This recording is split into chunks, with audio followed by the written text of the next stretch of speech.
Beatriz, buenas tardes, gracias por estar aquí. Y como bien ha dicho la directora del CEMAP, es un orgullo, un honor estar aquí presentando el último libro de Vicente Cervera, El sueño del Eteo. Pues aquí se están moviendo ya energías muy positivas, ¿verdad? Porque hay muchos elementos de convivio, ¿no? En esta mesa. Por una parte está Joaquín Juan, quien nos va a hablar por extenso bueno, o no tan extenso, porque hemos quedado que también lo que nos gusta a los tres es dialogar, entonces daremos unas pinceladas y después ya charlaremos con Vicente, ya recitará, si se tercia recitamos también los demás.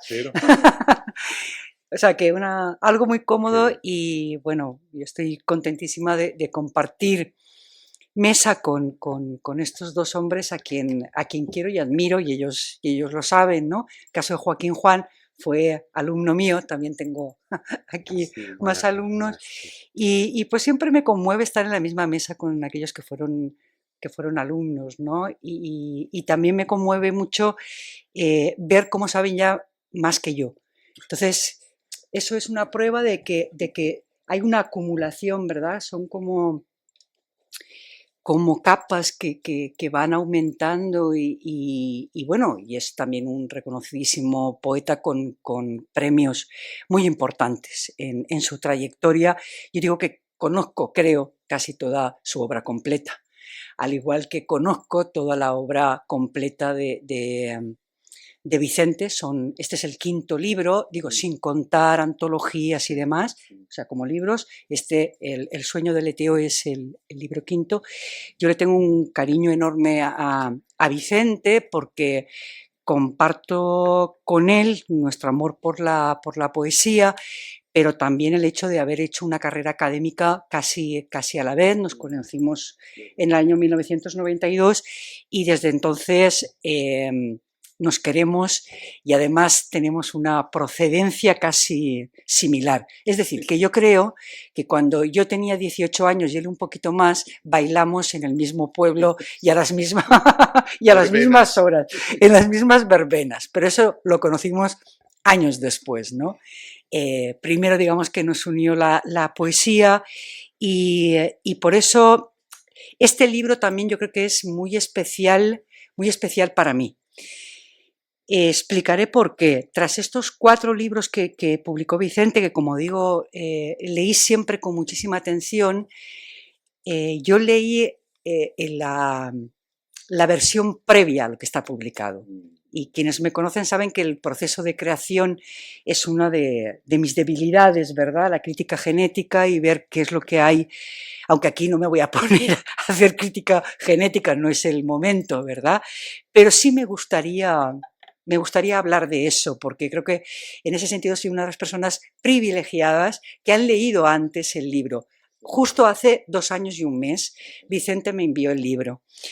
Y yo me quedé muy conmovida con este libro y después estuvimos charlando de algunas cosas que bueno, por la amistad que nos une, que yo creía que no me acababan de convencer desde mi punto de vista. Por supuesto, uno lo dice y después se puede cambiar o no cambiar. Una de las cosas que le comenté fue precisamente el título del poemario, ¿verdad? Y eso lo hablamos y me dijo Vicente, pues mira, tengo varios títulos, pero tampoco terminan de convencer. Y ayer que estuve con Joaquín, te dije el título mal, era Del vago sueño. Del vago sueño, no el vago sueño. Del vago olvido, ¿puede ser? Pues sería que me diste otro, porque no se han barajado tantos títulos. Claro, porque después me comentó Vicente eso, que había estado viendo varios títulos, hasta que un día me dijo, Carmen, ya tengo el título, El sueño del Eteo. Dije, titulón. O sea, me parece que va muy bien para este libro. Y ya cuando me regaló el libro y pude comprobar la manera con que estaba estructurado el libro, si aquel era un libro muy bueno, este libro ya redondo. Yo creo que ha ganado, o sea, estaba ya muy bien, ¿no? O sea, ya era un libro redondo en sí, pero le faltaba atar ciertas cosas, ¿no? Alguna de ellas es que allí no había una partición y ahora el libro es tripartito, una primera parte que tiene 16 poemas, una segunda parte que tiene 12 y una parte final que tiene 3. Antes no, antes era una sucesión de poemas y me di cuenta también, le dije que había un par de poemas que a mí no me terminaban de encajar dentro de este libro y los quitó.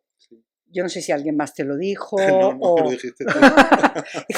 Dice, yo creo que estos poemas le quitan un poco del aire intenso que tiene todo el poemario y como que quitó estos creo que eran 2 poemas. Y también ahora he visto que has añadido 4 y que el orden también cambia. Aunque aquí yo no estaba dividido, el orden cambia y efectivamente ahí termina de redondearse el libro, ¿no?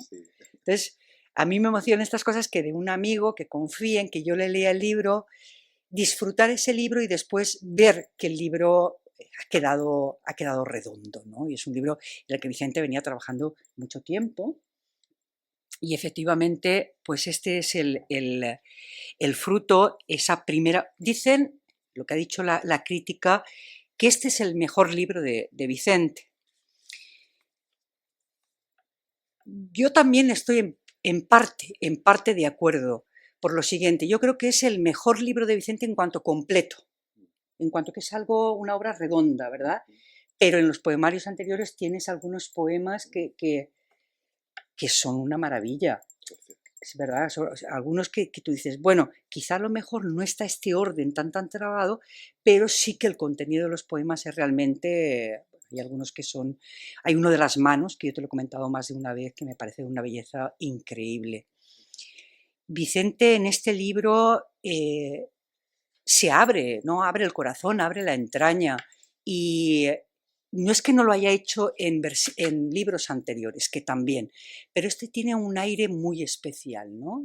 Una primera parte, que es una primera parte de luto, parte de duelo y de una historia de amor que pasó, que tuvo sus momentos espléndidos, pero bueno, se quedó ahí, ¿no? Por eso viene ahí lo del término de leteo, que me imagino que después Joaquín, que sabe mucho de estas cosas, también comentará. Y también hay mucho de piedad en este libro, y a mí el sentimiento de piedad cada día me interesa más. Claro.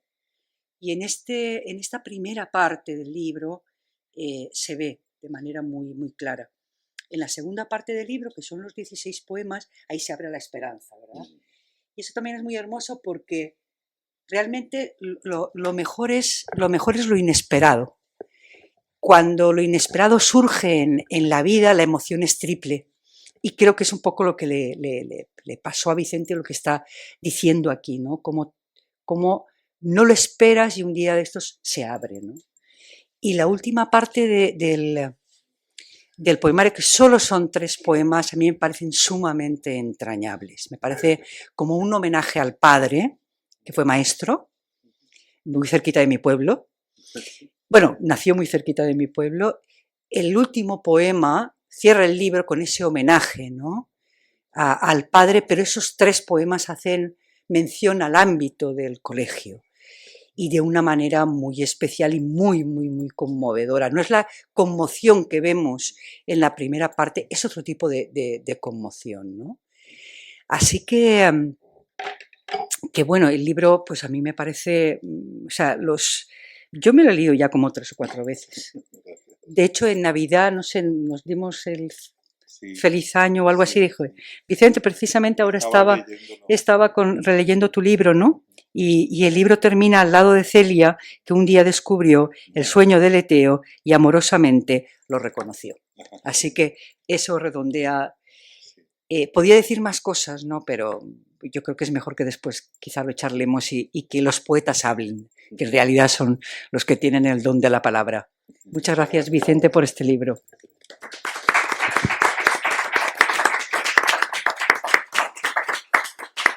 a ponerlo por aquí para que lo tengamos luego más a mano.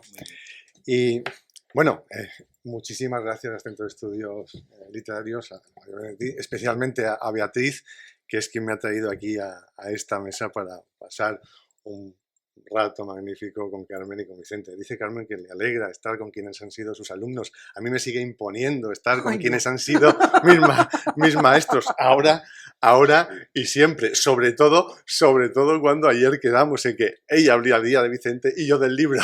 Y acaba. Pero tenía un plan B, siempre hay un plan B. Yo ya sabía que estando en esta mesa con Carmen y con Vicente yo sobraba absolutamente. No. Pero voy a intentar ganarme el sueldo. Porque yo voy a intentar ganarme el sueldo. Y además yo tengo cierto pavor porque sé que tanto Carmen lo sabía, Vicente no lo sabía, pues esta mañana estaba escuchando la entrevista que te hicieron en el Ateneo, sé que cantan, sí. Los dos. Además, Vicente tiene formación vocal. Sí. Y claro, si ahora yo la mismo, tengo animal, él la tiene vocal. Y no, eso ya. No, de ánima, ¿no? Y claro, si ahora mismo se arrancan por bulerías, yo ya no sé qué voy a hacer. Pues por boleros, más bien. Ni siquiera me he traído el cajón, pero bueno, puedo hacer lo que pensaba que iba a hacer desde el principio, ser un poco el palmero. Así que no pasa absolutamente nada. Me gusta mucho cómo ha planteado Carmen la lectura del sueño de Leteo, porque yo he intentado hacer, este libro, y con respecto a los anteriores, sobre todo con respecto al anterior, yo entiendo que dialoga, a lo mejor no dialoga con toda Escapada, pero dialoga claramente, creo que, con el poema que da título a ese libro. Porque has hablado de piedad. Yo veía la reconciliación o incluso el perdón, pero que pasa por, como si fuera, y de ahí ese título del sueño de Leteo, que pasa por un viaje que es un viaje infernal. Otra cosa es qué sea ese infierno o cómo se constituya ese infierno, pero en ese sentido, el sueño de Leteo, el libro más reciente que ha publicado Vicente, pues es una especie de catábasis, que es precisamente un viaje a los infiernos o un descenso ad ínferos. Y que, entonces, el título, aunque los otros que se han barajado, decías también en la entrevista que la inocencia había sido uno de los títulos, me imagino que pensando sobre todo en la última parte del libro, porque es una parte, yo creo que esa es la parte de la piedad, de la reconciliación y del regreso a la infancia. Y que es curioso, como decía Richter, la infancia es el único paraíso del que nunca podremos ser expulsados.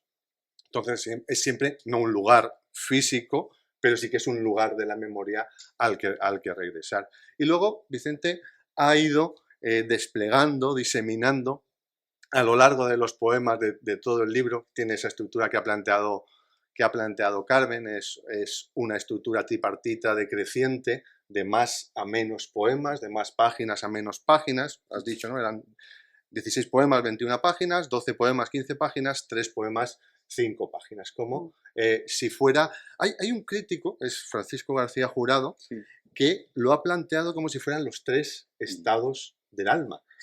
Y yo estaba pensando que también podría ser perfectamente, o por qué no, las 3 edades del hombre. Y bueno, en esa línea me ha parecido muy interesante. Una cosa que no quiero que se me quede en el tintero es el proceso de creación, cómo en el 2021 este libro, o digamos el bruto de este libro, ya existía, pero hay un proceso de selección y especialmente la ordenación. Porque, bueno, antes estábamos hablando, por ejemplo, de Luis Bagué. A mí me consta que Luis Bagué, cuando escribe un libro, diseña el libro y piensa las partes. Pero hay muchos poetas, yo creo que la mayoría, que escriben poemas, no libros, y que luego tienen que conformar un libro con los poemas que han escrito. Y ese proceso de reordenación, selección, descarte, que a veces obliga a escribir algún poema más porque ha quedado una parte suelta o porque notas que hay una línea que no habías detectado en primera instancia, pero que está ahí y que a lo mejor se podría completar bien con algún poema que no está escrito todavía, o recuperar alguno de otro momento que encaja perfectamente con esa línea. Eso me gustaría que luego nos contaras un poco más por dónde ha ido eso. Entonces, yo he planteado eso, la lectura de este libro como si fuera una catábasis, un descenso a los infiernos, cuando el libro anterior, Escalada, era una anábasis.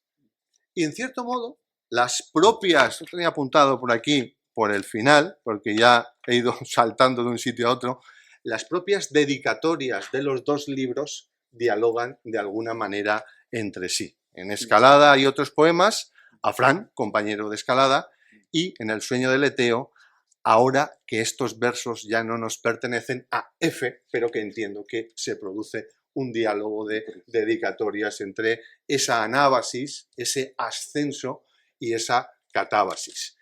Me ha llamado mucho la atención cuando ha comentado Carmen que era un libro que estaba escrito, que estaba ya, ¿no?, trabajándose en 2021, que ya estabas presentando a gente para que lo leyera, y que luego se publica en 2023, porque este libro de Miguel Herrero de Jáuregui, se llama precisamente Catábasis, el viaje infernal en la antigüedad, tiene el mismo proceso de escritura. El prólogo está escrito en 2021, pero que yo sepa no se publica hasta 2023. Y lo que hace aquí Miguel Herrero de Jáuregui es precisamente el mismo camino que hace Vicente, pero recorre todos los descensos a los infiernos. Algunos de ellos pues los conocemos, ¿no?, de sobra. Quizá el de Orfeo sea uno de los más conocidos, uno de los grandes momentos, creo yo, de la historia del arte en general, ¿no? Cuando Orfeo convence a Caronte de que le deje pasar porque empieza a tocar la lira. Y cuando toca la lira, Caronte recuerda el momento en que estaba vivo y se rinde ante la música de Orfeo y le deja pasar. La música que también tiene mucha presencia en este libro, ¿no? Por ejemplo, la segunda parte se abre con una referencia musical que es el tema principal del Mago de Oz, que se escribió para que lo cantara Judy Garland en esa película. Pero también hay alguna referencia a Bach, hay también alguna referencia a Grove Liebe, ¿no? Grosse Liebe, o Gran Amor, a que la música forma parte no solamente de este libro, sino de todo el proceso de tu vida. La partitura, que estaba leyendo hace un rato el no prólogo en verso que José Emilio Pacheco escribe a la Escalada, y claro, una de las acepciones que saca ahí de Escalada es como escala musical. Ulises también hace su particular descenso a los infiernos. Eneas también hace un descenso a los infiernos en el que además, y yo creo que eso sí que tiene que ver mucho se encuentra con Anquises, se encuentra con su padre, ¿no? La imagen de Eneas sacando a Anquises de Troya, o sea, la imagen invertida, tendría que haber sido el padre el que saca al hijo, es el hijo el que saca al padre sobre los hombros, pero no puede llegar con él a Alba Longa. Pero el propio libro está trufado, plagado de referencias, el río del olvido, el Leteo, pero luego está Eleusis, con los ritos de Eleusis, que está estrechamente relacionado con la historia de Perséfone, que es también otro de los descensos a los infiernos. El rapto de Perséfone a manos de Hades. Y luego, bueno, pues está aquí José Carlos, que como no mencionar a Dante. Por supuesto, Virgilio hace que Eneas baje al infierno, pero Dante hace que Virgilio baje al infierno y lo acompañe. Que también es una de las cosas que a mí siempre me ha gustado, y yo creo que tu libro entra en esta línea, si no, pues lo dices, pero el infierno no tanto como un lugar donde van los condenados o donde se va el pecado, sino donde van todos los que ya no están con nosotros, ¿no? No tanto el infierno de la cosmovisión cristiana, el infierno de Dante, sino el infierno de la cosmovisión grecolatina. No es el mundo donde van los que no se han comportado bien, o no es el mundo donde van los castigados, es el mundo donde van todos los muertos, todos los que ya no están con nosotros. Y bueno, había puesto alguna referencia así cinematográfica, porque a ti también te gusta mucho el cine, Y estaba recordando, bueno, más allá de los sueños, Robin Williams desciende a los infiernos también para rescatar a su mujer que se había suicidado, y eso sí, estaba castigada por haberse suicidado, y es, bueno, pues una versión al final de Orfeo y Eurídice. Pero me estaba acordando también de otro tipo de infierno, que es como el que encontramos, por ejemplo, en Origen, es el infierno del sueño. En Origen, Leonardo DiCaprio también rescata o se encuentra con su mujer en los sueños, ¿no? En el mundo de los sueños. O incluso pensando ese descenso a los infiernos no tanto como una bajada al inframundo, sino como una bajada al mundo, a los mundos ocultos. Igual que le pasa a Tom Cruise y a Nicole Kidman en Eyes Wide Shut, o igual que le pasa en una clave absolutamente distinta a Griffin Dunne en Joque Noche de Martin Scorsese, que descubre un mundo que parece que absolutamente inesperado y desconocido. Y luego, por ir terminando, ya entramos en ese diálogo, me ha llamado mucho la atención cómo los dos poemas que cierran la primera parte, en cierto modo, son poemas opuestos. Ahí tenemos dos almas, que tú has dicho alguna vez que este es un libro de amor puro y romántico, y yo creo que Dos almas es ese poema donde se representa eso. Pero luego tiene un contrapunto, tiene un espejo oscuro, un día oscuro, un espejo oscuro que es cielo naranja. Y además, tipográficamente han quedado contrapuestos y suponen un cierre magnífico justo antes de que en la segunda parte arranque con Over the Rainbow, que efectivamente claro, abre frente a ese viaje al infierno, al río del olvido, pues más allá del arco iris, ¿no? Y yo siento debilidad, creo que también, como Carmen, por esa última parte. Ese reencuentro con la figura del padre, ¿no? Porque al final también para eso nos sirven estos viajes. Igual que Eneas se encuentra con Anquises, tú te encuentras con tu padre, pero no renuncias en el poema del pañuelo, que son haikus, pero utilizados como estrofa. Sí. Haiku serial, creo que lo has dicho, lo has llamado. Haiku serial. Haiku. El pañuelo es un poema positivo, es un poema, pero el siguiente es un poema. ¿Cómo es la vergüenza? La vergüenza es un poema durísimo, que ese sí dialoga directamente con la primera parte del libro, pero luego esa salida genial que tienes ahí con Rosas y apotegmas, es un poema de Cauto. Y yo, para cerrar, sí que quería leer, se me había olvidado, pero lo quería leer, de Escalada, pues el final del poema. Muy bien. El final del poema, para que veamos cómo aquí había una anábasis, un ascenso, y en el sueño del Leteo nos encontramos con una catábasis, un descenso. El cierre de Escapada dice así: el viaje en espejo coincide entonces con la serie y el contraste de estaciones.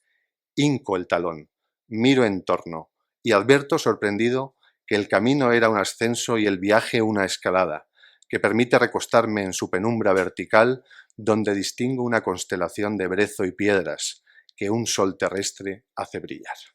Y hasta aquí. Muchas gracias. Gracias.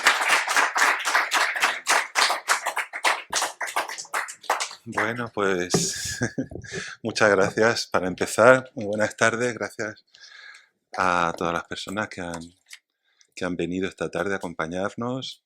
Muchísimas gracias al Centro Mario Benedetti por la invitación, Bea. Desde que en el último congreso de la EL, hicimos prácticamente la primera presentación del libro en Las Palmas, pues se fue gestando la idea de venir a Alicante y al final pues aquí estamos. Y muchísimas gracias a mis compañeros. Estoy muy bien flanqueado por una mujer y un hombre. Y por dos magníficas personas y por dos grandes críticos y poetas. Así es que qué mejor Imposible. qué mejor. Y además habéis dicho cosas ya muy interesantes y muy importantes del libro. Y bueno, no sé por dónde empezar. Yo quiero empezar pues dando nuevamente las gracias porque, como dice Borges, al diverso, como empieza el poema de los dones, gracias quiero dar al diverso laberinto de seres que pueblan este singular universo, ¿no? Porque realmente yo creo que ha sido casi milagroso que este libro se publique, porque yo desde 2010 que publiqué Escalada y otros poemas que ha tenido Joaquín, el acierto para mi gusto de leer el final de este poema, Escalada, llevaba mucho tiempo escribiendo, pero con una dificultad enorme para publicar. Pero no solo para publicar en el sentido editorial, sino para publicar en el sentido personal de tener un libro acabado, de tener un libro cerrado, de tener un libro dispuesto, de tener un libro redondo. Y estaba dando muchísimas vueltas. Había dado muchas versiones, como ha recordado Carmen, pero no de 2021, desde antes. El libro había tenido muchísimos títulos. El vago olvido fue uno de los últimos, pero tuvo La inocencia, tuvo Unidos en el Eusis, tuvo Rosas y apotegmas, que es el poema con el que se cierra. Les quiero compartir que ha sido un libro muy costoso en cuanto a su nacimiento, a su publicación, porque tenía muchos materiales, tenía muchos poemas, había pasado también un proceso personal pues bastante doloroso y yo necesitaba materializar y exteriorizar todo ello, pero la forma, porque estamos hablando de poesía y estamos hablando de arte, estamos hablando de forma. La forma es muy importante, ¿no? Porque los contenidos se transmiten en arte a través de la formalización. Entonces la forma era la que necesitaba yo conseguir para que esto tuviera sentido. No terminaba de darse. Entonces pues se suprimen poemas, se cambian títulos y luego llega un momento en el que ya prácticamente tengo el título definitivo, tengo los poemas más o menos definitivos, pero sin dispuestos uno detrás de otro, como una colección, una recolecta de poemas, pero no le había dado todavía esa estructura. Lo cual era extraño, porque yo los 4 libros anteriores sí lo había hecho. En De Aurigas Inmortales pues tenía 3 partes, la partitura tenía 7 por aquello de la notación musical, El alma oblicua tenía 4, Escalada y otros poemas tenía 5, es decir, siempre había buscado eso, que no fuera solamente una sucesión de poemas, que es muy respetable, pero que no era mi estilo, y esta vez quería que sí lo fuera.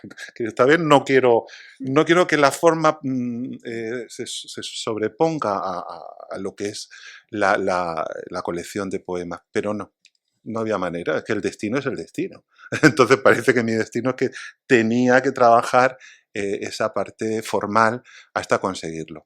Y claro, lo que sucedía es que el poemario llevaba, es decir, llevaba 10 años prácticamente, no todos los poemas, claro, pero llevaba escribiendo 10 años, cambiando, modificando, sacando, introduciendo, y era muy complicado, ¿no? Con lo cual, finalmente, pues yo el poema lo había dejado allí prácticamente ya abandonado, tal, hasta que un día Celia, que está aquí presente, me mandó unos audios, porque yo le había dejado el libro en una de las versiones, ella lo había impreso, pero bueno, no lo había leído en ese momento, y luego lo leyó, y en un viaje que hizo a Italia, me mandó unos audios de 4 o 5 poemas, y yo me quedé, pues suenan bastante bien. Suenan bien estos poemas y Celia los leía muy bien. Y entonces eso fue un revulsivo para que el libro resucitara.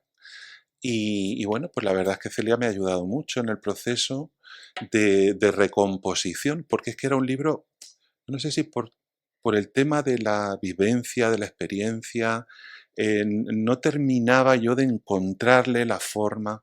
Y realmente el libro necesitaba una forma, pero ya no es por el decir que que la forma le da una dimensión, sino porque tenía dentro del libro un proceso. Había un proceso, había un viaje, había un tránsito.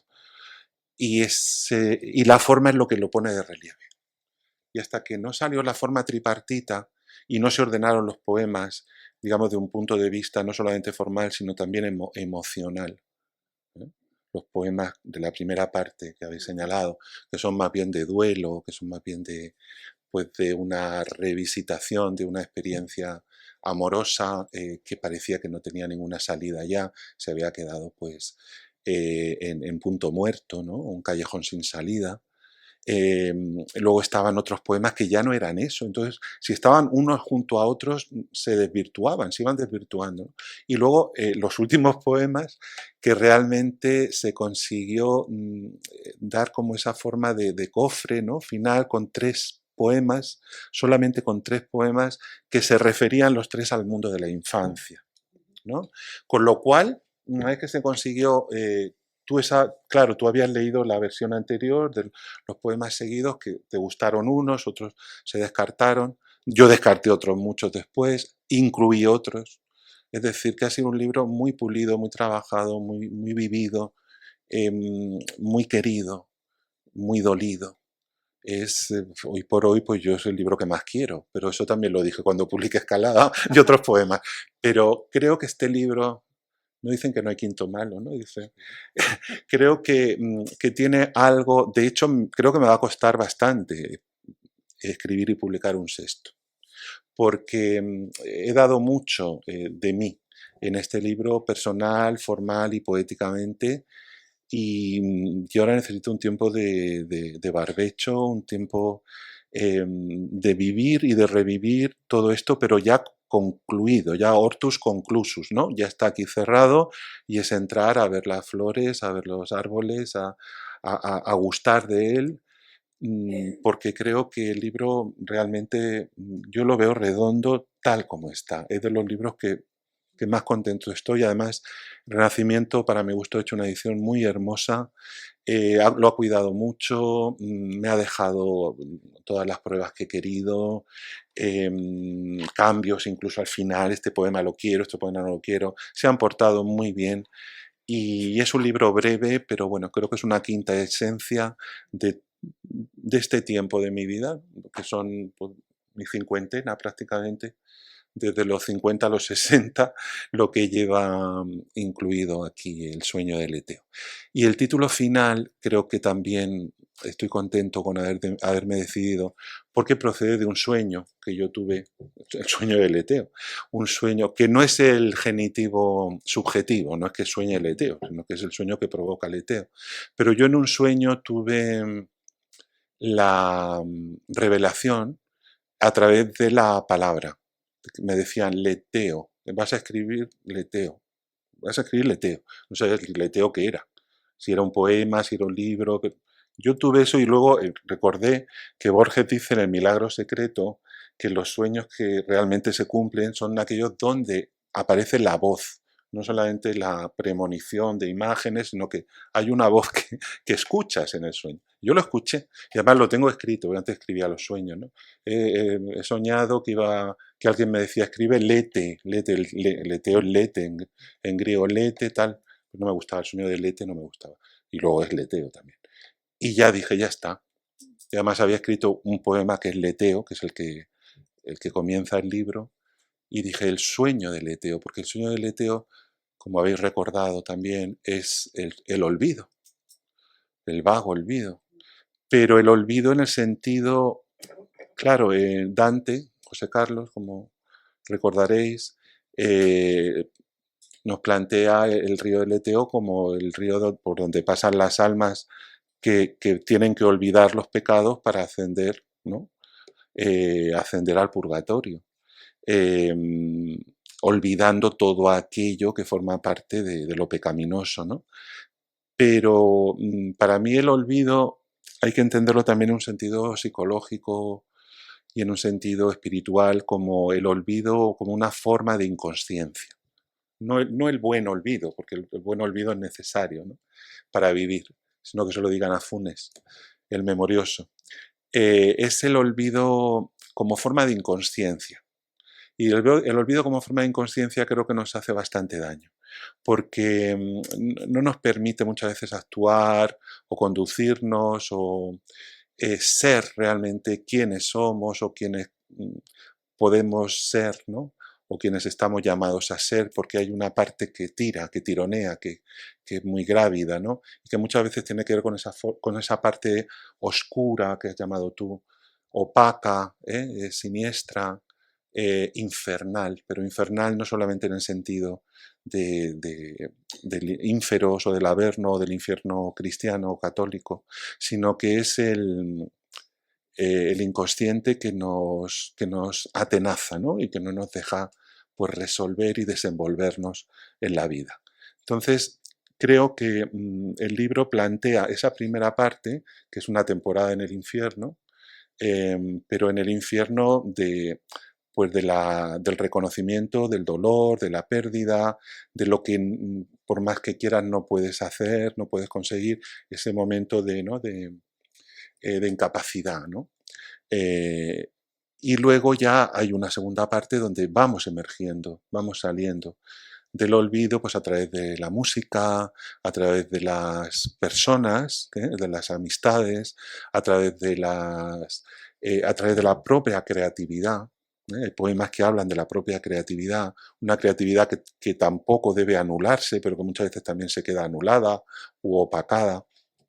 Una segunda parte que va, por decirlo así, desbrozando, ¿no? La selva, va desbrozando la selva oscura de Dante, desbrozando la selva oscura, saliendo del olvido, emergiendo la luz, y hay un poema en la segunda parte que es Tenebre facte sunt, se hicieron las tinieblas, pero que precisamente habla de esa pugna, de esa lucha entre la luz y las tinieblas, y de la fortaleza de la luz. Es un canto a la fortaleza de la luz.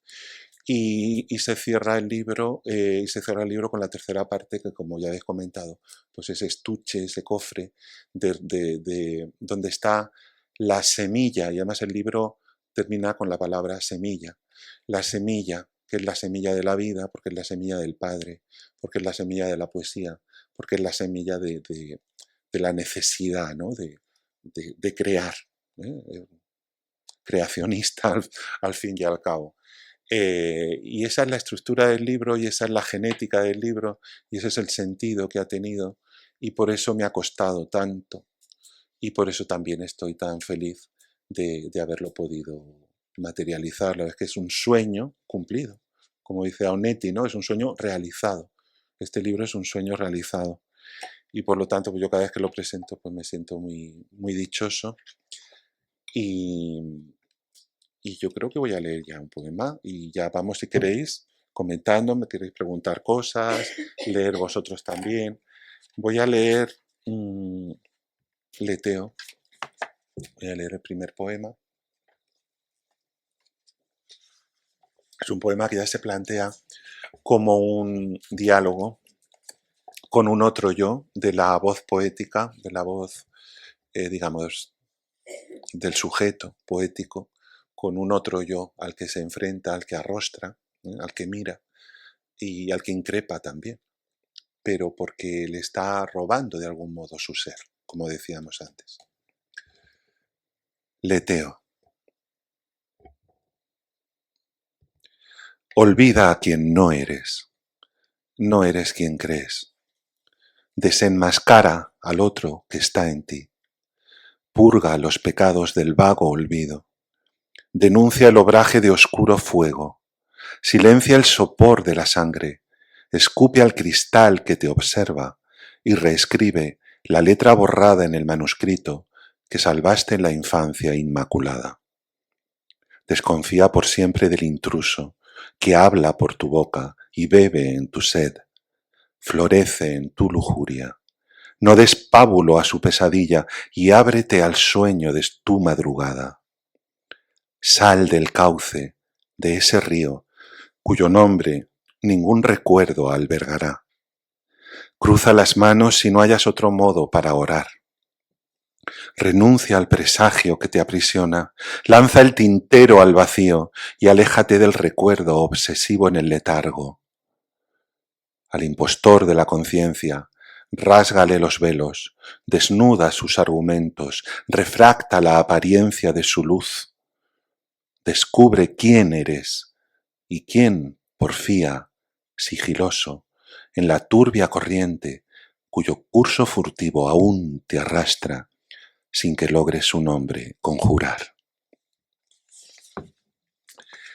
Claro, y este poema tenía que ser el pórtico, ¿no? Tenía que ser la puerta, como la puerta de ese infierno también dantesco, donde el sujeto pues ya se está revelando y revelando, ¿no? En los dos sentidos, se está rebelando contra el otro, lanzándole el tintero, ¿no? Como Lutero al demonio, ¿no? Cuando se le enfrentó, lanzándole el tintero a la cara y revelándose también en el sentido de la epifanía, de la mostración del ser.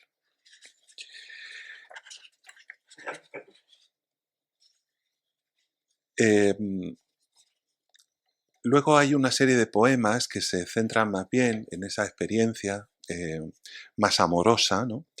Desde el punto de vista de la pérdida o del duelo, de lo que ya no es lo que fue. Y aquí pues yo me serví de, no sé, referentes, igual que estaba el referente de Dante, el referente de la tradición grecolatina con Leteo, pues me serví de un referente que en realidad es el mismo referente pero traspasado a lo largo del tiempo, pues del mundo clásico al mundo romántico, que es una revisitación del mundo clásico, al fin y al cabo. Entonces, a través de las figuras de Hegel y Hölderlin, que fueron amigos, compañeros de estudios en la Universidad de Tübingen, en Turingia, pues yo pues estuve leyendo las cartas que se correspondieron, estuve leyendo los poemas que escribió Hegel. Lo conocemos sobre todo como filósofo, pero él escribió poesía en su juventud y escribió un hermoso poema que se llamaba justamente Eleusis, porque ellos de algún modo habían formado parte de los ritos eleusinos llevados a la modernidad del romanticismo, claro. De esas sectas o cofradías poéticas, ¿no?, que se creaban entonces. Y sobre ese aparato, ¿no?, de la relación entre un poeta y un filósofo, entre alguien que se queda en el mundo de la razón y alguien que se va introduciendo en la torre de la locura, como le pasó a Hölderlin frente a Hegel, ¿no? Me vino muy bien para construir una buena parte de los poemas, aunque en realidad no son poemas culturalistas en el sentido que yo no hablo de ellos, simplemente los tomo como un fondo. Y, por ejemplo, este poema, Unidos en Eleusis, participa de esto que les estoy comentando. El poema viene con una cita de Hegel, que es del poema Eleusis, que dice: en el santuario de su pecho lo guardaban. Unidos en Eleusis. Querido amigo, mi doncel, no sabes cuánto ansío tu pronta aparición, lejos del fango y de la ruina, donde alguna vez yacimos como pares sin doctrinas, los compañeros fieles, tenaces, redactando en sueños cartas e idearios, donde nuestro entusiasmo mitiga el peso cruel de la distancia. Muchos juzgan tus acciones y gestos bajo un signo informe, el del delirio, requiriendo al ser que fue y ya no es, por su presencia pura, ennoblecida, por sus silencios largos y elocuentes, miradas seductoras, de fantásticos bocetos y festivos aforismos.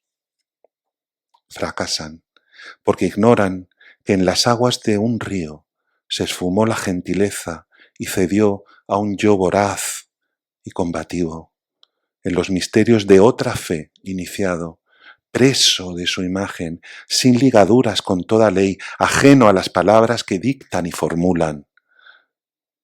Fiel amigo, ¿dónde te hallas? Tantos adversarios renuncian a saber cuál es tu estado y no es seguro que yerren. Te alejas de ellos. Tal vez, temo, de nosotros también te olvidas.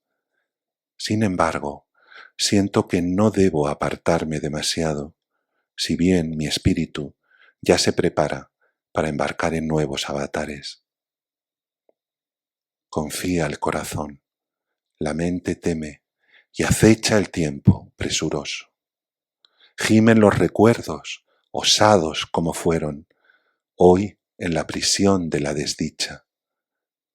Mas no caeré en la odiosa cobardía, la que me obliga a renunciar a ti, querido amigo, abrazo y simiente que no fructificó y que por eso seguirá siempre viva, viva y seca, seca y desnuda, lejos de la ruina y del fango, esperando lo perenne, unidos en el Eusis, poetas del leteo.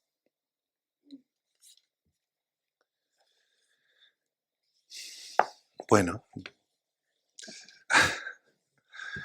me impresiona leerlos, me impresiona bastante leerlos, estos poemas. ¿Queréis leer vosotros algo? ¿O preguntarme algo? ¿O sigo yo leyendo? Hacemos como queráis. Yo sigo leyendo sin problema, pero... Pues porque viva y seca, seca y desnuda.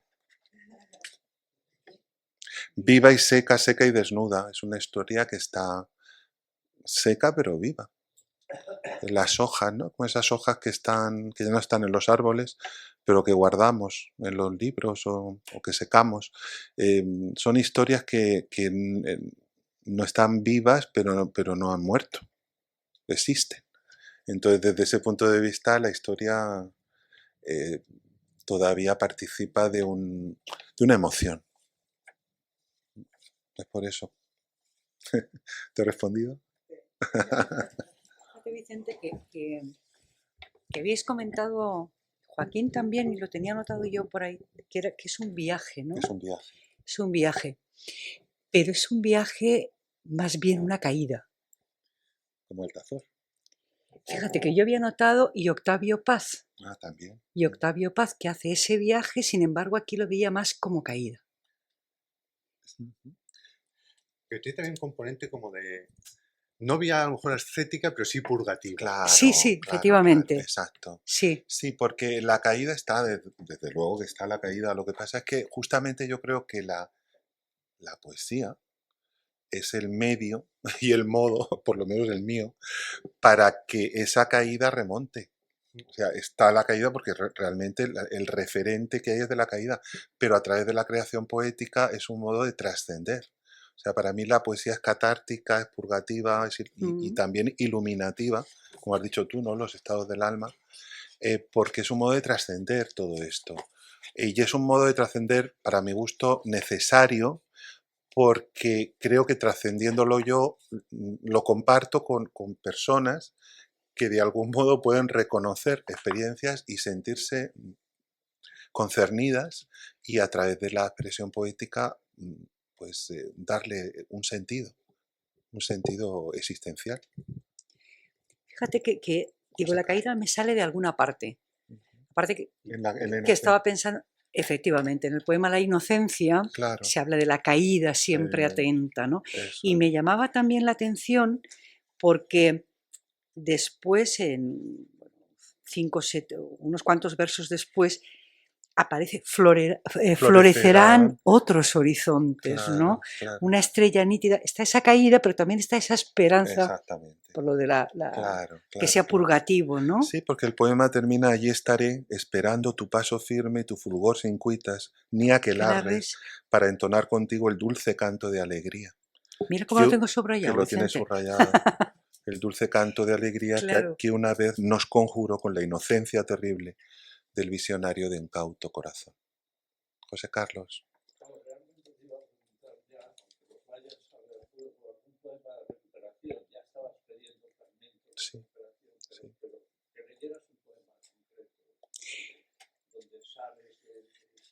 Sí. Si no te ¿Tú importa, quieres que salga ya? sí, si no te importa, Vicente, porque como este está en la primera parte, me Claro. gustaría que leyeras el poema La Lo voy a inocencia, leer. que hemos estado comentando, Claro. para que se ¿Lo entienda quieres leer bien. tú?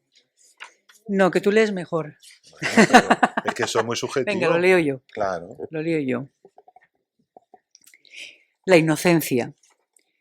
Fue un tiempo detenido junto a tu cuerpo y tu razón abismada, como un sueño a punto de esfumarse en el olvido. La caída siempre atenta y la torpeza renacida, incapaz de controlar los bandazos, el invisible jirón. Y mis brazos, la exhausta voz, no pueden sostenerse en el vacío sin fuerzas ya, sin más consuelo que saberte hundido en la misma incontinencia del delirio. Desprovisto del apacible don de transformarte, amorosamente elevarte hacia un recodo de quietud. Sé que no reposaré mientras la ansiedad se produce e innúmeros plantean los recuerdos troquelados cual monedas falsas. Florecerán otros horizontes, una estrella nítida donde viajar contando por minutos sus años luz y rozando sus destellos con un pulso inmaculado a fuerza de edad y soledades. Allí estaré, esperando tu paso firme y tu fulgor sin cuitas ni aquelarres, para entonar contigo el dulce canto de alegría que una vez nos conjuró con la inocencia terrible del visionario de incauto corazón. Muchas gracias. Lo has leído muy bien. Vicente, yo creo que uno de los que podías leer, o los dos que cierran, Sí. porque Dos almas Claro, es un poema de luz claro. en las Lo tinieblas. estaba pensando, pero yo Sí. quiero que tú leas uno de los dos. El que tú me digas. Pásame la agüita. Pues no sé, el que tú quieras. Yo quiero leer el que tú dejes. Pues así no podemos tirar toda la noche. No, Vale. ¿cuál prefieres leer tú y yo leo? Pues yo leo Dos almas y tú Cielo naranja. Vale. Son los poemas a los que ha aludido Joaquín antes, que cierran la primera parte, que son como cara y cruz. Se armonizan. Dos almas. Dos almas conversan en un lecho sobre ese tiempo en que hablaban con Dios, sobre el difuso dogma de la carne resurrecta, mientras sus cuerpos despiertan. La luz artificial de las farolas se enciende sin que ellos se den cuenta. Bajo la tela blanca anudan piel y vocablos, y están calmos, y nada los puede agitar en su cielo. Un arrebato de campanas concierta sus latidos con la tarde que sangra. Reposa Zaratustra en la mesilla nocturnal, más allá de sus insignes martillazos. Clamoroso, un gato se arrulla, el silencio sobrecoge, y una sombra los une y los abraza. Pero hay que preguntar a José Carlos, ahora que parece que sale viene, El cielo naranja empieza a cubrirlo todo. viene el palo, efectivamente. aunque luego viene Over the Rainbow, que a lo mejor podría ser una buena... un buen encadenado de poemas para ver una. Y cantamos sobre el Big Rainbow. Venga. Sí, yo haré las palmas, ya lo he dicho. Cielo naranja. Hay un cielo naranja, un insomnio inseguro y destructor, un permanente olor a humo que impregna las sábanas, los sueños, los segundos y las almas.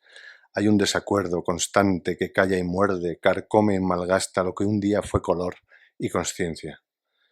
Y hay una obstinada incomprensión turbia y opaca que reduce cuanto fuera hermoso a ceniza incolora, a un eco de luz que ciega y funde en negativo terminal, oscurece las respuestas, atrofia los corazones y escande las tristezas para arrullar su sinsentido, donde tus acciones se envician y ofuscan desamparadas. Late plomizo y asfixiante, gravitando funéreo, cruel y naranja, mientras se acumulan los recuerdos de lo que pudo haber sido transparencia pura, cristalina verdad.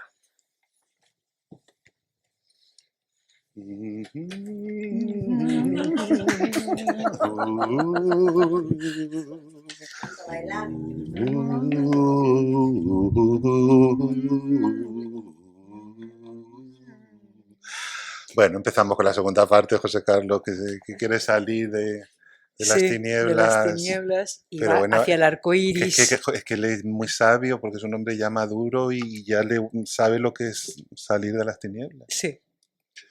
Pero bueno, hay que pasar por ellas porque, como ha dicho muy bien Joaquín, el descenso órfico está ahí. Y sin el descenso órfico no hay luz.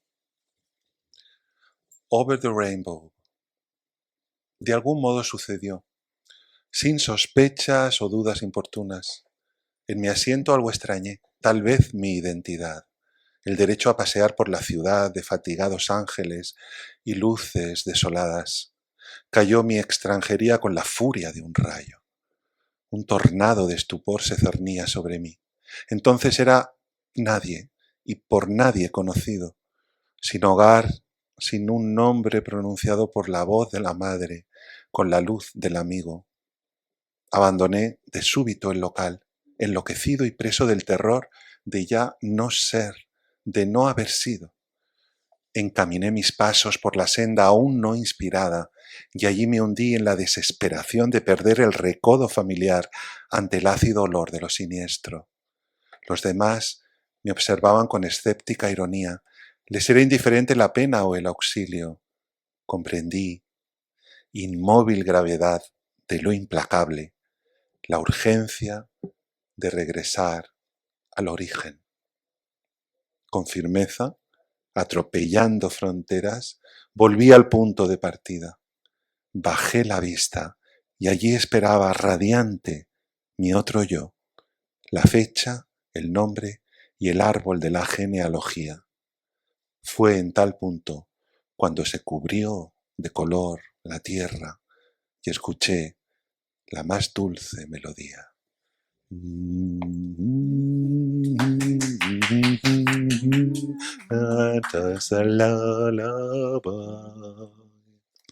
One day over the rainbow. Etcétera. Bueno. Ya sabía yo que iban a cantar.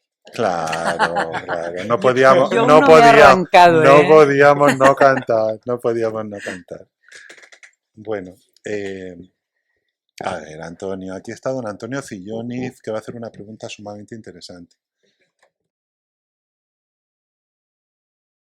Sí, es un punto importante de reflexión, porque al fin y al cabo es la poesía.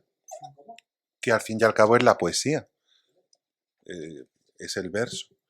Desde luego te doy la razón en que en mi poesía yo el encabalgamiento es una figura principalísima, pero principalísima porque realmente eso lo viste tú y escribiste el prólogo del alma oblicua y ya lo señalaste, ¿no? El verso es necesario, pero la pausa verbal no es suficiente. Entonces está, pero está también la lucha contra ella.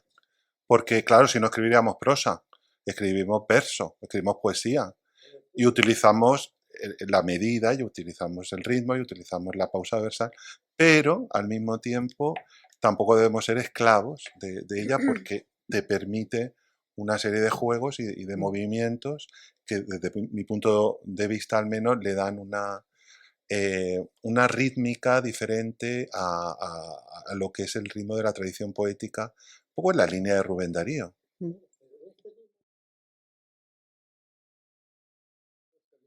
Puede ser, pero no estaba todavía el libro. No. Serían, claro, sí. Inéditos. Sí, Eran inéditos. pero cambiados, ¿no? Que los has percibido ya cambiados, claro, porque es que desde 2021 a 2023, en esos 2 años se ha pulido. 2 años muy intensos, sí. Más algo que hay que resaltar, lo que pasa es que antes no me dio... Bueno, en fin, no lo dije. Porque me parece que lo tengo tan interiorizado que no lo dije. Es el ritmo que tiene siempre la poesía de Vicente. O sea, es fundamental. O sea, tiene mucho oído, por eso canta muy bien, ¿no? porque tiene un sentido del ritmo espectacular y en eso es muy borgiano, en muchas otras cosas, ¿no? Pero cuando Borges decía aquello que el ritmo era fundamental, después la metáfora y la imagen, pero que en todo poema, y eso yo lo digo en las clases, que tengo aquí algunos alumnos, ¿verdad? Lo decía estos días, que el poema en realidad, en esencia, es ritmo. Sí. El ritmo y después se añaden, Claro, por supuesto, muchos más elementos, y- pero tiene que tener ritmo, ¿no? Claro, tiene que tener ritmo y está el ritmo marcado y está, como decía Hopkins, el ritmo interior. Mm, O sea, hay un ritmo interior, que es un ritmo que crea el poema y que no tiene por qué estar supeditado a modelos rítmicos, exacto. que es lo que a mí me gusta realmente hacer. Y es realmente difícil.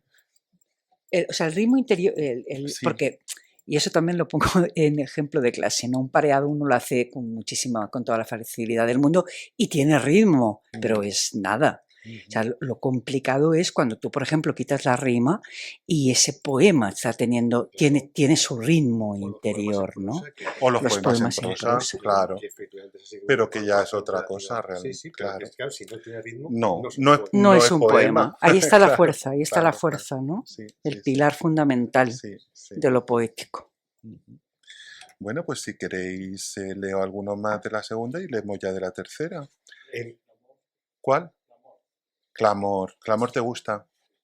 Pues sí, ese poema le ha gustado también a otras personas y decía Louis Baguet que era un poema neosenequista. ¿Cómo? Neosenequista. ¿Te gusta especialmente?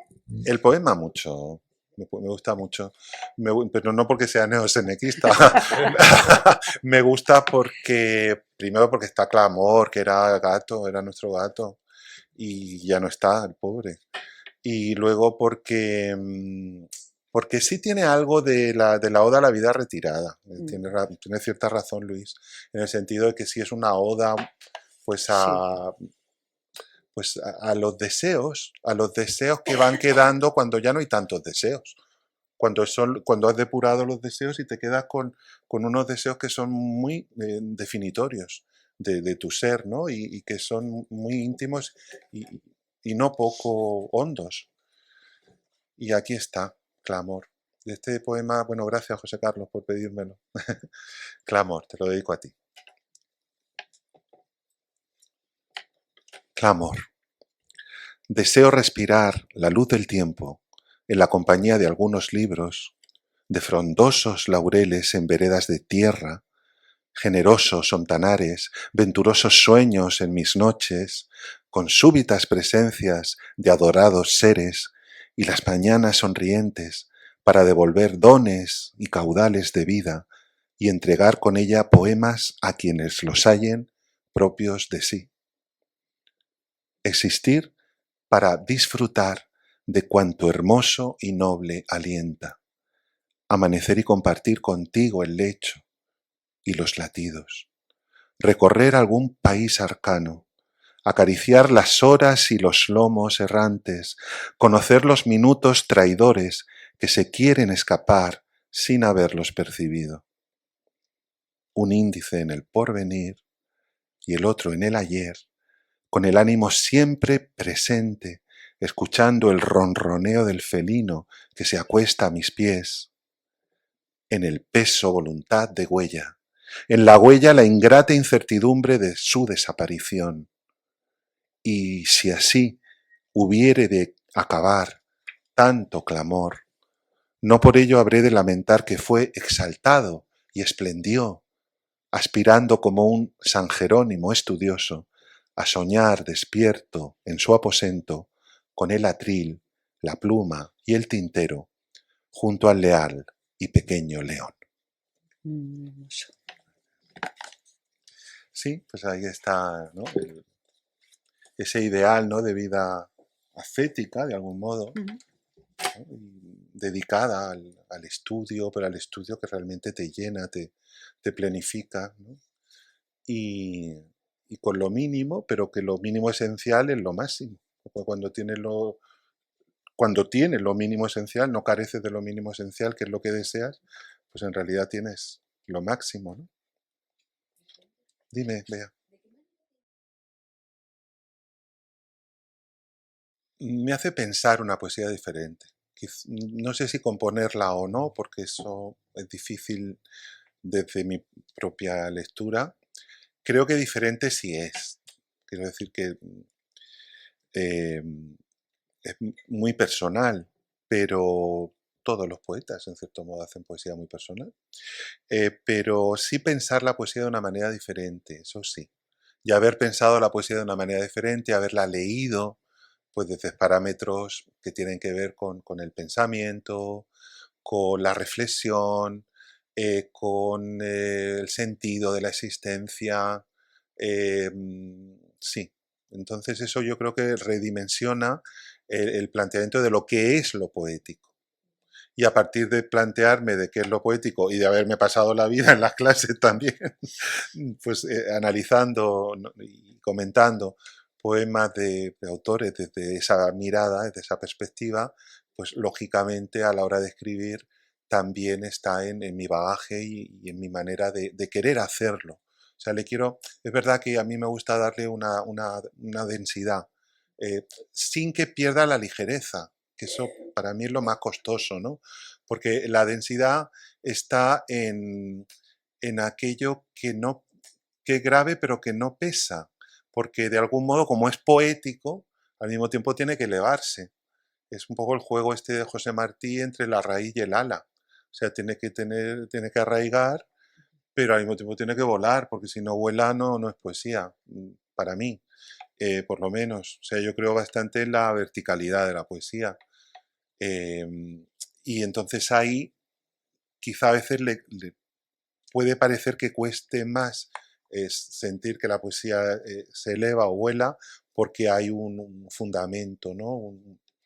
Un pensamiento, pero yo nunca quiero hacer filosofía en verso, eso desde luego no creo que sea lo que yo pretendo ni lo que me gusta tampoco, pero no sé si te he respondido.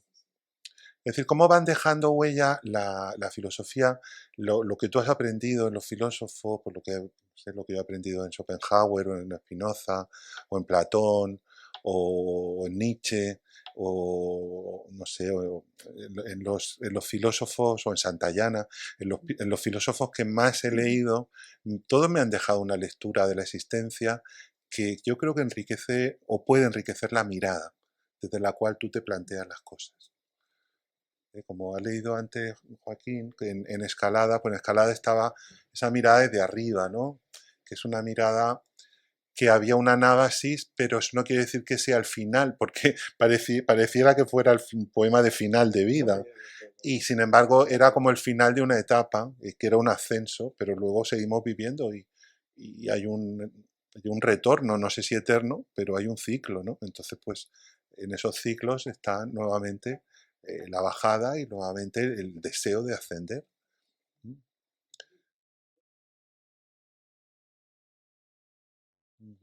Sí, sí, claro. El mundo clásico, el mundo grecolatino y el mundo judio-cristiano también. Es decir, las tradiciones de pensamiento y bueno, de cultura, ¿no? Que nos han alimentado. A mí me gusta ese ontanar, beber mucho de ese ontanar, pero ya el modo de hacerlo, pues mm, no pretendo yo hacer un neoclasicismo, ¿no?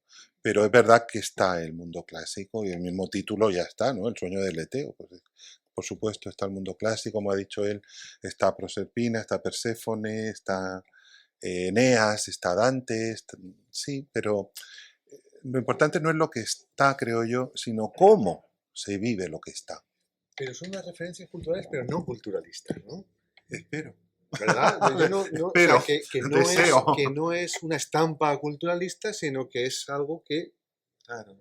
lo filtras y Sí. lo traes o lo llevas Como a tu personaje de fondo. En algún Sí, momento sí, Vicente lo ha dicho en su sí. intervención, dice, no los utilizo, No, o sea, claro. la Sí, explicación, no, no. sino Lo de que Hegel. sí, No que los, están ahí. no los cuentas, sino que No. te Sí, cuentas a Claro. través de De eso. hecho, yo recuerdo que Paco Brines, cuando leyó de Aurigas Inmortales, me dice, bueno, es que yo no veo que cuando estés hablando de Amiel, o cuando estés hablando de Novalis, o estés hablando de Kierkegaard, estés contando y él lo echaba como lo echaba de menos, porque creía que estaba haciendo un poema Que eran de las relaciones sentimentales de ellos. Y no, yo los había utilizado para contar otras cosas. Sí, que no eran estampas No. culturalistas, sino que claro, No, efectivamente. y eso Antonio Colinas lo vio muy bien en el prólogo de Aurigas Inmortales, porque ya dijo, no son poemas culturalistas. Sí, sí, Yo me alegré mucho porque en esa época todavía había mucho culturalismo. Sí, Entonces sí. estaba un poco ¿no? Sí, la Los esfera ecos de novísima. los novísimos, que claro. Y yo no es que no me gustaran, sino que no iba por ese camino. Tampoco iba por otros caminos que se estaban haciendo en ese momento, con lo cual mi trayectoria ha sido un poco difícil, porque ni encajaba con los novísimos, ni encajaba con la experiencia, ni encajaba con nada, la verdad, que no encajaba con nada. Pero bueno, yo he seguido mi camino porque era el que tenía que seguir. Sí, sí, claro.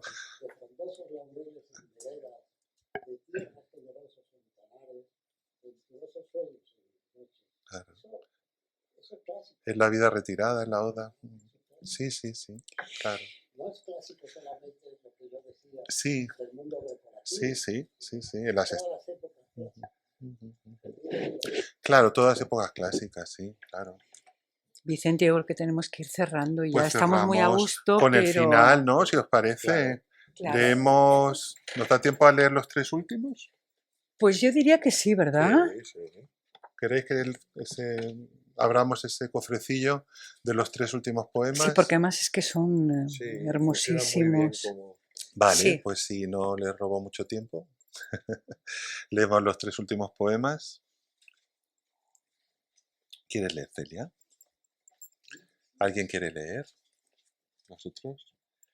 Estos son tuyos, creo. ¿No? Sí. Bueno, Que yo creo que el cierre... Sobre todo, claro, y sobre todo el último es tuyo.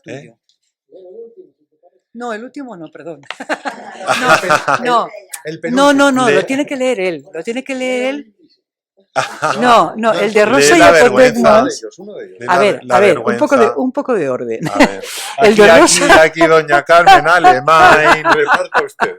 No, que el de Rosa y Apotegmas está dedicado explícitamente al padre. Entonces yo creo que se lo debe leer él, Gracias. porque es algo que se lleva Y ahí, que es como Sí, es el cierre. el Sí. cierre. Perdón, don Antonio, pero El primero. creía que debía Lee el leerlo. pañuelo si quieres tú. Creía que debía o la leerlo vergüenza, o lee la vergüenza.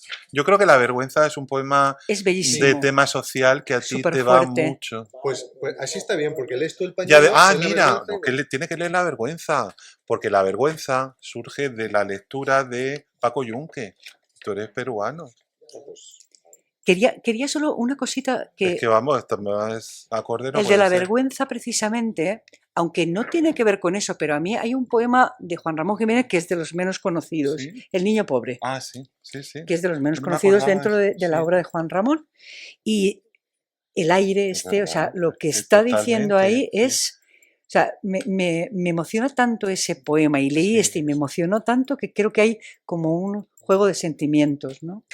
Era Pues solo una los anécdota. leemos todos de un tirón, solamente decir que el primero es el pañuelo, es un juego infantil visto de la perspectiva del niño, el final es la infancia, es ese lugar al que decíamos que se vuelve al origen y se vuelve al padre. En el último, Rosas y Apotegmas, como ha citado antes el cine, como en Solaris, el protagonista de Solaris vuelve a la casa del padre. Clara Dacha de Rusia. Y el segundo es La vergüenza, que es el poema que está inspirado en esa experiencia escolar de un niño pues marginado, no solamente por el maestro, sino de algún modo por el resto de compañeros, lo cual es mucho más grave, y uno de esos compañeros era yo. Entonces, visto desde la perspectiva del adulto y releyendo Paco Yunque y resucitando el horror de ese modo de haber transitado una experiencia escolar tan dura, pues surgió la vergüenza. Así es que empiezo por el pañuelo, luego a Antonio Cillonis, que está leyendo en voz baja para luego leerlo con toda la fuerza, el pañuelo. ¿Te parece, Antonio? No, tú lees la vergüenza. Y yo termino con Rosa y Apotegmas. Antes de... Antonio, pasa para leerlo desde aquí. No, desde aquí se lo oye muy bien. ¿Sí? Y él tiene muy buena voz. Vale, eso exactamente. Venga. Desde aquí se te oye bien, Antonio. ¿Sí? Venga, el pañuelo. El pañuelo.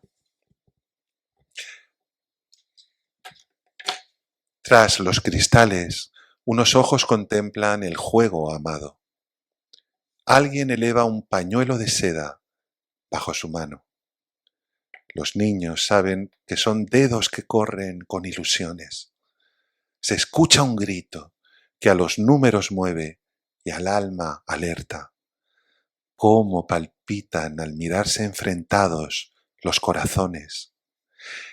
Es el anhelo de atrapar el primero la presa al vuelo. Deprisa llega o lo atrapa inclemente a la carrera. Juego de pares, el azar se estremece en el recreo.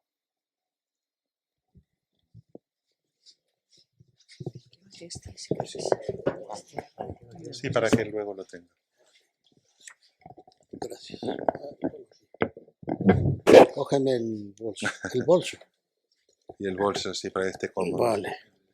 Y cuidado al apoyarlo, que no se te vaya a caer el micro. Ya sé, ya sé. Es que esta mesa está un poco Sí, rota. por eso. Sí, sí, pero ahí se oye, ¿no? Sí, perfectamente. La vergüenza. Como es de Paco Yunque, pues lo leo con ceseo. Sí, sí. Muy bien. Me La encanta. vergüenza. Ahí siguen, todavía puedo verlos, con la vergüenza que han sumado los años con escarnio y cobardía. Su madre y él, chiquitos, son rostros terrosos y piel de secano con ojos de galgo herido, amedrentados en el paredón de esa escuela diminuta frente a su obvio aturdimiento. Los colegiales acechan con perversa jerarquía y lo señalan con el índice del paladar. Son decenas de falanges que apuntan con ufana violencia sin pudor ni pena. No tendrá jamás el niño un lugar de preferencia entre las filas del ascenso. Fatigoso a la victoria como hoy junto a su madre no podrá con la energía de su voz reír a carcajadas entre iguales o cercanos. Su bolsillo arrastrará la cuota del estudio moneda a moneda que habrá de entregar ante la riña obscena del maestro y la tácita anuencia de la clase como piña ensimismada. Ajados seguirán sus cortos pantalones, ostentarán remedios las calcetas, y ronchas su piel y trasquilones, sus cabellos continuarán incólumes, curso tras curso la penuria y el vacío, donde nadie acerca un uniforme o un compás para horadar un intersticio de clemencia allí, crecer sin la vergüenza de ser resta infinita entre los cálculos de la pizarra, polvo de tiza en el bolsillo, hollado donde se ahogó con el coraje la sangre del poeta. Muchas gracias, Antonio. Donde se ahogó con el coraje la sangre del poeta. Sí, lo has leído bien. Lo has leído con el coraje. Lo has leído muy bien. Bueno, pues cerramos con el poema Rosas y Apotegmas, que dedico a mi padre, don José Cervera, y Tomás, del Verger. Del Verger. Bueno, no, de los Poblets. Dels Poblets. Él nació en los Poblets, sí, Sí. en Mirarosa. Sedley Mirarosa. Rosas y apotegmas a mi padre. Quiero adentrarme contigo en las sombras y transitar a tu lado las veredas cubiertas de cristal y de silencio, los jardines desiertos, los confines borrosos y los bosques fugitivos. Recordarte las canciones que un día fueron tu voz y las meditaciones que iluminaron por ti el corazón. Embarcarnos juntos, alma con alma, y ser el guía de tu cuerpo al lado, aunque ignore el norte y la singladura, y aunque el timón se burle de mis manos torpes, de mi sueño grave y mis pasos ciegos. Así, invisibles, hablaremos mudos y elocuentes callaremos. Me mostrarás de nuevo el colorido sendero y aprenderé a entonar partituras celestiales, poemas sepultados por las generaciones, con rosas y apotegmas, con emblemas y rimas de platónicos rumores. Y allí, abrazarnos al tronco del árbol de otra ciencia, transidos con el rostro de tu paz, deshojando la amargura, los rencores y la estéril carcoma que aquí nos limitaba la visión profunda y vasta de las cosas vivas.